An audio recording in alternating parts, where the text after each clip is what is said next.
تو اس کو کبھی ہم جگا نہیں سکتے۔ یاد رکھو، جس نے اگر ارادہ کر لیا ہے کہ ہم کو پابندی اوقات، پابندی صلاۃ، پابندی صوم کرنا ہی نہیں ہے، تو ہم کبھی اسے زبردستی نہیں کر سکتے، کیونکہ اللہ تبارک و تعالیٰ خود فرماتا ہے لا اکراہ فی الدین، دین میں کوئی زبردستی نہیں ہے۔ یہ اپنے دل کی بات ہے۔ دل اگر آپ کے اندر اگر خوف الہی ہے، خشیت الہی ہے، یا اللہ تبارک و تعالیٰ سے محبت و سادگی ہے، عشق ہے، یقیناً وہی شخص نمازوں کی پابندی کرتا ہے، جس کو ڈر ہے، جس کو ڈیوٹی ہے، یعنی جس نے اپنے ذمہ داری سمجھی ہوئی ہے۔ جیسا کہ میں بارہا کہتا ہوں کہ ایک آفس میں آپ کی نوکری لگی ہوئی ہے، 7 بجے کریکٹ آپ کو وہاں پہنچنا ہے۔ اگر 7 بجے سے پہلے پہنچیں گے تو بہتر، لیکن دروازہ کھلے گا نہیں، لیکن 7 بجے کے بعد پہنچیں گے تو آپ کے لیے دروازہ بند ہو جائے گا۔ تو آپ کیا کرتے ہیں؟ روز اٹھتے ہیں، پہلی فرصت میں آپ وہاں پر جاتے ہیں، کیونکہ آپ جانتے ہیں کہ اگر ہم وقت پر نہ پہنچے تو ہماری تنخواہ کاٹ لی جائے گی، اگر وقت پر نہ پہنچے تو ہمیں اس نوکری سے نکال لیا جائے گا۔ لیکن رب تبارک و تعالیٰ ارشاد فرماتا ہے انہا لکبیرۃ الا علی الخاشعین، بے شک یہ نماز بھاری ہے، ادا کرنا بھاری ہے، لیکن وہ جس کے دل میں جہنم کا خوف ہو، جس کے دل میں رب کا خوف ہو، جس کے دل میں رب کا ڈر ہو، جو جانتا ہو کہ رب فرماتا ہے ان بطش ربک لشدید، بے شک تیرے رب کی پکڑ بہت ہی سخت ہے، تو جس کے دل میں رب کا خوف ہوگا وہ کبھی نمازوں کی قضا نہیں کرے گا۔ جس کے دل میں جہنم کا خوف ہوگا وہ کبھی نمازوں کو چھوڑے گا نہیں۔ جس طرح سے وہاں پر نوکری چلی جانے کا خطرہ ہے، اس لیے وہ وہاں غیر حاضری نہیں کرتا ہے، اسی طرح سے اگر جو جہنم سے ڈرے گا، رب کا خوف جس کے دل میں ہوگا، کبھی نمازوں کو چھوڑے گا نہیں، بلکہ وقت پر نمازوں کی پابندی کرے گا۔ 5 اوقات رب تبارک و تعالیٰ نے ارشاد فرمایا ان الصلاۃ کانت علی المؤمنین کتابا موقوتا، بے شک نماز مومنوں پر وقت مقررہ میں فرض ہے۔ اس آیت سے یہ ثابت ہوتا ہے کہ نماز کے لیے اوقات ہے، یہ نہیں کہ کبھی بھی جب چاہیں آپ جہاں چاہیں آپ جس حالت میں چاہیں آپ نماز پڑھ لیں، نماز ہو جائے۔ بہت سارے لوگ یہ سوال کرتے ہیں، یہ جاہلانہ رسم اور جاہلانہ بات، بھلے بڑے بزرگ کیا کرتے تھے پہلے، اگر کہیں جانا ہوتا تھا تو کیا کرتے تھے، اگر ہم کو اگر مثال کے طور پر ابھی ٹرین ہے 4 بجے 4:30 بجے کی ٹرین ہے، ہم کو کہیں باہر جانا ہے، تو کچھ لوگ کیا کرتے ہیں صبح کی نماز پڑھ لیتے ہیں، اس کے بعد ٹرین پہ جا کے بیٹھتے ہیں۔ ارے جب ہم مسافر ہو گئے تو راستے میں نماز پڑھنے کا وقت کہاں ملے گا؟ یہ جاہلانہ بات ہے، کیونکہ جو وقت ابھی آیا نہیں وہ نماز ابھی فرض نہیں آپ کے اوپر۔ وقت نماز کے لیے شرط کی منزل میں، اذا فات الشرط فات المشروط، جب شرط فوت ہو جاتی ہے تو مشروط بھی فوت۔ جب ابھی فجر کا وقت آیا ہی نہیں تو آپ پر نماز فرض نہیں، جب آپ پر فرض نہیں تو وقت سے پہلے ادا کی جانے والی نماز آپ کی نماز نہیں۔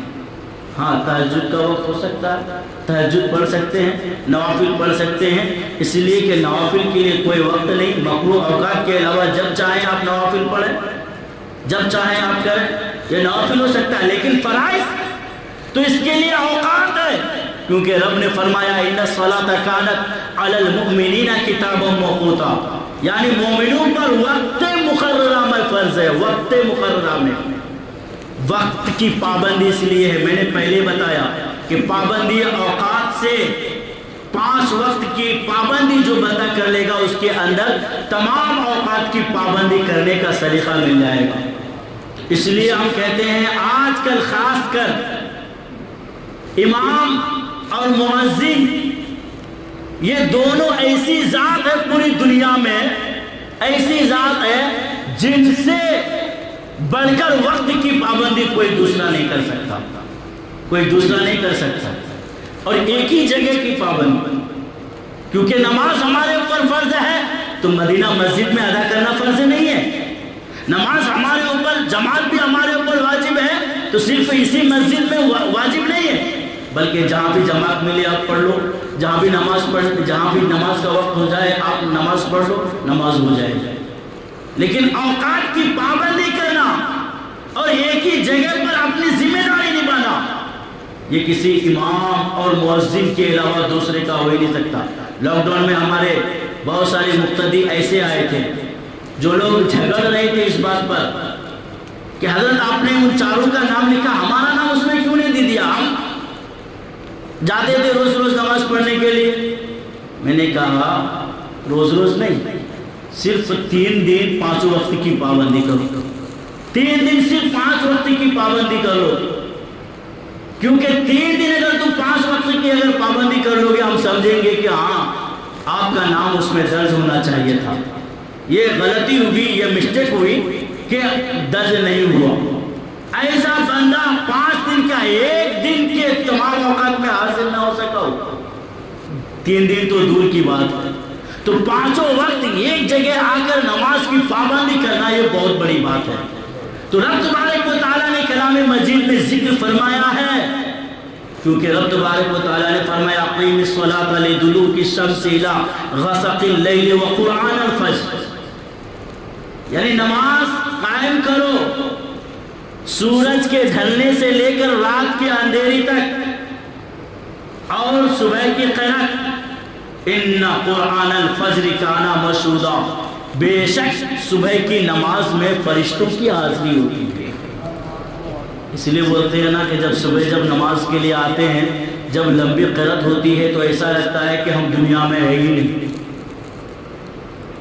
ایک بات یہ سمجھو، سلام کب کیا جاتا ہے؟ کبھی آپ نے غور کیا؟ جب پہلی بار آپ کسی کو دیکھو، کسی مسلمان بھائی کو آپ پہلی بار دیکھ رہے ہیں، مطلب دن میں پہلی بار یا کسی بھی وقت میں پہلی بار دیکھ رہے ہیں، تو آپ ان کو سلام کرتے ہیں۔ اس کا مطلب سلام کرنے پہلی ملاقات ہوتی ہے، لیکن ہم ابھی بیٹھے ہوئے ہیں، ایک ساتھ بیٹھے ہوئے ہیں، میرے بازو والے بیٹھے ہوئے، ہمارے بازو میں ہمارے قریب بیٹھے ہوئے ہیں، حکم یہ ہے کہ دائنے طرف سلام پھیرو تو دائنے والے مقتدی کی نیت کر لو، جب اس طرف جب سلام پھیرو تو اس طرف والے مقتدی کی نیت کر لو۔ میں پوچھنا چاہتا ہوں کہ ان مقتدی تو ہمارے سامنے ہیں، پھر ان کو سلام کرنے کی نوبت کیا ہے؟ تو جواب یہ ملے گا، اس لیے کہ جب بندہ نیت باندھ کر رب کی بارگاہ میں کھڑا ہو جاتا ہے تو گویا کہ دنیا میں نہیں، وہ رب کی بارگاہ میں پہنچ جاتا ہے، اور جب وہاں سے واپس آتا ہے تو اپنے آئے مسلمان بھائی کو سلام کرتے ہوئے واپس آتا ہے، اپنے رہنے والے مسلمان بھائی کو سلام کہتے ہوئے واپس آتا ہے۔ اتنی بڑی فضیلت ہے، اس لیے تو کہا جاتا ہے کہ اگر آپ کو چاہیں اگر آپ کہ دنیا میں ہم ایسی جگہ جائیں جو دنیا سے کنارہ کشی ہے تو مسجد میں آ کر بیٹھ جائے، جو شخص مسجد میں آ کر بیٹھ جاتا ہے وہ دنیا سے کنارہ کشی اختیار حاصل کرتا ہے۔ تو اس آیت میں 5 اوقات کا ذکر فرمایا، یعنی طلوع شمس، سورج ڈھلنے سے لے کر رات کے اندھیری تک، اندھیرا ہونے تک، تو اس میں سورج ڈھلنے سے ظہر کا وقت شروع ہوتا ہے، اس کے بعد تھوڑی دیر کے بعد عصر کا وقت شروع ہو جاتا ہے، اس کے بعد پھر مغرب کا، اس کے بعد عشاء، اندھیری ہونے کے بعد عشاء کا وقت، وہ قرآن الفجر اور صبح کی قرات، یہاں قرات بول کر قرآن بول کر یہاں پر صبح کی نماز مراد لیا ہے، اس لیے کہ قرات یہ نماز کا ایک رکن ہے نا۔ اگر آپ سے پوچھیں کہ ارکان نماز کتنے ہیں، فرائض نماز کتنے ہیں، ہوگا کتنا ہے، ہوگا مولانا بتائیں گے، پوچھوں گا تب بتائیں گے۔ نہیں بھائی، جب تک آپ کسی چیز کو کر رہے ہیں، اس چیز پر جب تک آپ جانکاری نہیں ہوگی تو آپ کو کیسے کر رہے ہیں، دکھا دیکھی کر رہے ہیں۔ آپ کو کمپنی میں کوئی کام دے رہا ہے، آپ مشینری کا کوئی کام ہے سمجھے، تو جب تک وہ سیکھیں گے نہیں، کمپنی والا کس میں ہیلپر میں رکھے گا، دیکھو پہلے آپ کو یا تو پیسہ دے گا بھی یا تو نہیں بھی دے گا۔ آج کل تو سکھانے کے پیسے وہ خود دے رہے ہیں، کمپنی والے دے رہے ہیں، لیکن پہلے نہیں دیتا تھا۔ پہلے جو ہے سالوں سال پہلے دیکھنا پڑتا تھا، جا کر کے صرف آنا جانا، تمہارا خرچے سے آؤ، تمہارے خرچے سے جاؤ، ڈرائیونگ سیکھنا ہے تو ساری چیزیں وغیرہ، تو صرف دیکھا دیکھی نماز پڑھنے سے اس میں کوئی مزہ نہیں ہے۔ آپ سیکھ کر اس کی گہرائی اور گہرائی تک خضوع اور خشوع کے ساتھ نماز پڑھو گے تو رب تبارک و تعالی، حضور صلی اللہ تعالیٰ علیہ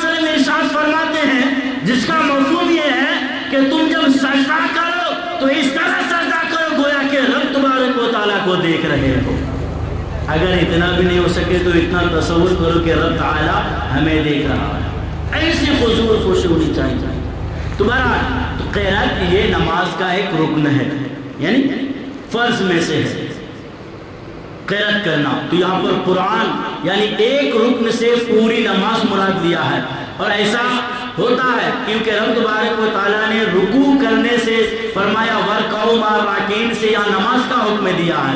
یعنی رکوع کرو رکوع کرنے والے کے ساتھ. تو صرف ڈائریکٹ آ کر کے رکوع نہیں، بلکہ رکوع اس وقت ہوگا جب کہ آپ نیت باندھیں گے، جب کہ آپ قیام کریں گے، قیام کے بعد قرات کریں گے، قرات کے بعد تب جا کر کے رکوع کا درجہ آتا ہے، تب رکوع کا درجہ آتا ہے. ایسا نہیں کہ وہاں وضو بنائے، وضو بنانے کے بعد ڈائریکٹ رکوع میں آ جاؤ نماز ہو گئی. نہیں، رکوع کرو. رکوع اس وقت ہوگا جب کہ قیام ہوگا، قرات ہوگا، پھر رکوع ہوگا، پھر سجود ہوں گے.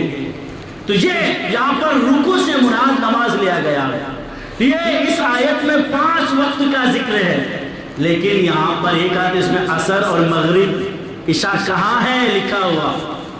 تو دوسری آیت میں دیکھیے رب تبارک و تعالیٰ ارشاد فرماتا ہے فسبحان اللہ حین تمسون وحین تصبحون وَلَهُ الْحَمْدُ مَا فِي السَّمَاوَاتِ وَالْأَرْضِ وَعَشِيٌّ وَحِينَ تُظْهِرُونَ. یعنی اللہ تبارک و تعالیٰ کی پاکی بیان کرو جب تم شام کرو.